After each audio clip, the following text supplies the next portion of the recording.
এরপরে হলো এখন আমরা টাইম দিচ্ছি ঘিরে, এবার আমরা ফান নিচে পর্যন্ত যাবো, মানে আমি দেখাই এই এক এবার মানে ফার ফাঁসে দিই হাত থাকবে, এটা উড়ে উড়ে থাকবো একটু একবার দিয়ে ফারে বুকের দিকে টানি ধরা, এখন হচ্ছে সামনের দিকে ছাড়া, আর সামনের দিকে ছাড়া। রেডি? 1 2 3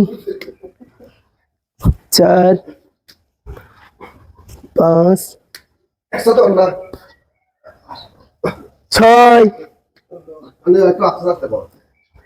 7 8 9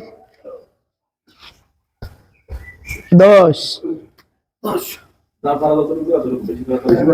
সেম ভাবে বাম্পা, আবার আবার বাম্পা। রেডি? 1 2 3 4 5 6 7 অনেক ভাই